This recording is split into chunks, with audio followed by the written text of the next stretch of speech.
I am so sorry. This was not how I had the day planned. That's okay. But I went to lunch with Rachel. We were at one of our favorite places, so I'm not mad at the place, at least not yet. But did it fuck you up? Is that why you went home? I don't know what was with that chicken. Yeah. It was like rubber. Yeah, that's what she said. And I was like, no need to bring me one. I managed to get most of it down because I was mostly in a state of denial. Yeah. But I didn't think I could say the word pustule. Oh, God. Okay. Yeah. And so I was like, I can't be like, I don't know. I was like, I need to go home. I need to be like, and I just like laid down and was like, I felt nauseated. Do you have a bubble water? Ugh. I'll tell you what, I almost vomited while I was watching this.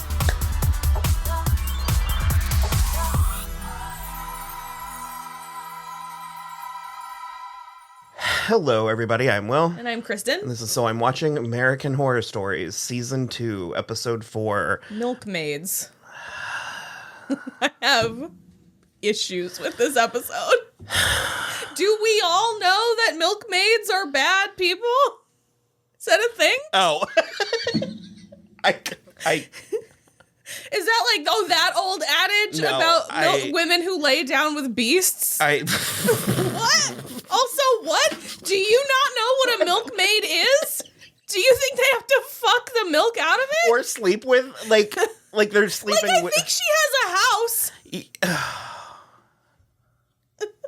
And also, a waste of Cody Fern. Hold on. Okay, you have notes? No. Oh. I needed to pull up the, IMDb, because, this episode was on. I couldn't. It happened. I couldn't watch it. It was just too many things. For a minute, I thought that it was like Aliens, because whichever one, not Celeste, the other one, Delilah, hilarious.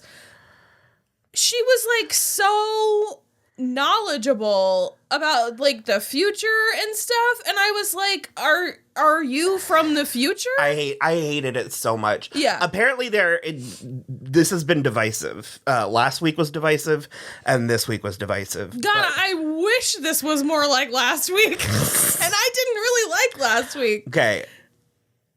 It was so vile. Yes. But it also was too serious. Yeah. And I hesitate saying that because I think there's a way I don't know. If you're going to be eating pus from wounds, you need to be doing something other than like a parable about science and religion, or like, yeah, it was meant to be like, also, but was this a parable about science and religion? Because it didn't land that either. No, it needed to be doing something insane. Like, it needed to be campy, but all of the actors were treating it like it was period drama. Like they were like a version of The Crucible. Yeah, and it just didn't. It completely face planted for me. But like a real version of The Crucible, not the one where Winona Ryder and Gary Oldman are sexy with each other. I don't know. I just like I couldn't. Daniel Day-Lewis? I don't remember now. Whatever. Who cares? It was you're right. It was a colossal waste of Cody Fern. Who is like, let's be honest, one of the campier actors in this oeuvre. Well, but that's why I feel silly, because I stopped myself, because he does camp seriously. So I sort of feel like if the rest of them were doing, I don't know, because there wasn't really horror in.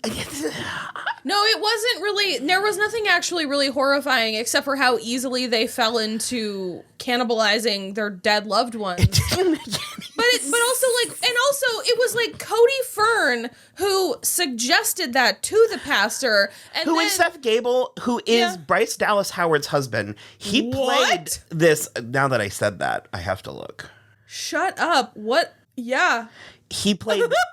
Sorry. He played this exact character on Salem.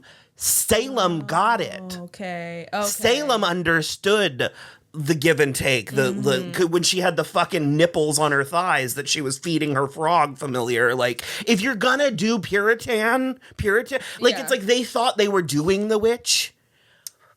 Do you know what I mean? Like, they were treating it that seriously, like they were doing elevated horror, but it was so heavy-handed, and it was so, like, even the lesbian stuff, there wasn't... Yeah, why lesbians? There wasn't the love which I dare not speak its name quality to any of it. Because like, then it turned into a different thing when Pastor Walter and Thomas, Cody Fern's character, was just like, the devil's love. And I was like, I mean... then that bad seed ending, like... Yeah, what?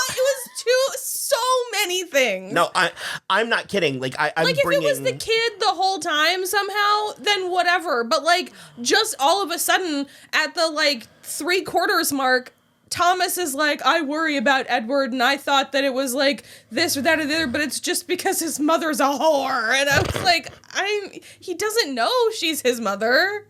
Oh, so this is nitpicky. This would be the first thing I would normally just let go.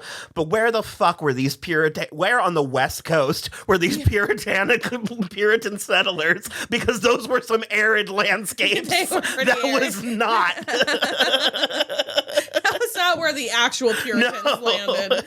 And the bodies weren't decomposing because there was too much salt water in the earth. Yeah. What? Okay, I'll allow that from, like, a relatively scientific perspective, because that is partially how you mummify a corpse, is you can do it with salt. Yeah, because it leaches all the moisture out. And I guess where they were burying them, there wasn't, like, verdant. Yeah. But I think that it thought... I think it was... I think it thought a lot of things, and I think it didn't think a lot of things all the way through.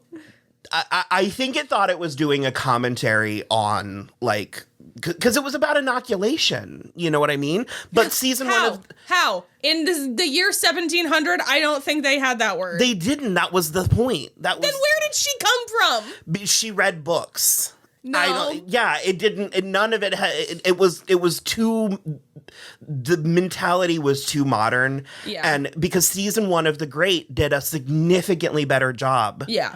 At this, when Catherine the Great discovered vaccines, or not vaccines, but what was it? Inoculation. Remember that if you give yourself a little bit of it, yada yada. Mm-hmm. And what was the cow's name? She didn't deserve this. Why did she have Cammy? Why did she have swollen udders and cowpox and, like, blood in the milk and the squeezing of the... And then when they were running Celeste out of the church, she compound fractured her arm or whatever. This was a swing and a miss. I hated every second of it. It was not good. This vaccinate dates from the early 18th century, so I guess... the word inoculate was not used in reference to diseases until the early 1800s. Okay, so way after the 1700. Okay. No, but that was the point. It was meant to be like it was meant to be like. I get that it was the point. Didn't make its point. And that's why I'm frustrated. But it was meant to be like, oh no, like we could have had the answer if we listened to the secular witches, but we allowed our puritanical ways to, like, keep us in the dark ages. That's what it thought it was doing, and it was not. Okay, especially because I think, and this is my biggest issue, is that... That's why they both had to die. The other big issue with that, though, is that if that's the tentpole of your whole reason for this episode, then the eating of the dead's hearts shouldn't have worked, and it did. Did it? I don't know. None of them got sick, and enough time passed for her to successfully heal from a compound fracture to both arm bones. And she was using it. Yeah. Like, she was fighting off with...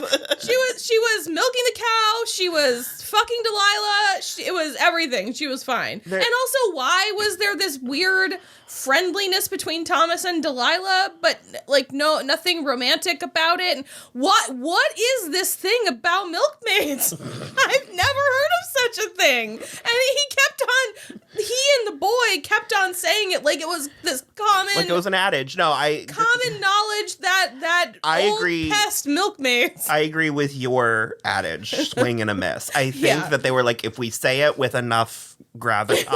with Cody Fern's whole chest, we'll get it across and just really know. I truly hated this. Yeah, it was every instant of it. The but whole I have time to say, I was watching. I don't know if Rachel could hear me while I was watching it at where I work, but I just was like, what? because there's even ways to do body horror and like growth that I like. And two of my favorite examples that I've used more than once is the movie A Perfect Getaway, when Timothy Olyphant puts his head back together and ties a bandana around it, and Samara Weaving in Ready or Not having to get out of the pit with the hole in her hand. I have never squirmed the way that I did like that in a movie theater, but I was also laughing. But also from minute one where she like grabbed the pus and was like waving it in his face. There was no fun to it. Yeah, if you're doing that kind of gross out, it needs to be funny or fun or campy or in the dirt. Sure. And it wasn't. It was also, it thought it was elevated and I couldn't handle it. She was coming at her part of it too so earnestly. Like he knew it. It was super duper bizarre the way that she was like, because she was coming at it like a sexy pirate wench. But then she started explaining it, and she was like, I was chosen by like Saint Lazarus. Yeah. And I'm like... It didn't... And then also the priest just came there to fuck. He didn't come there for, like, actual, like, saving or whatever. I don't... It was all very... too much. I'm done. Sorry, I have one more thing. You can keep going if you want. You've got things to say. I was like... that... Literally, again, at the like, maybe like the like 6/8 mark or whatever. That's 3/4. My bad. It was so late in the game though, when like you find out that Celeste is Edward's mother, and it's just like, why?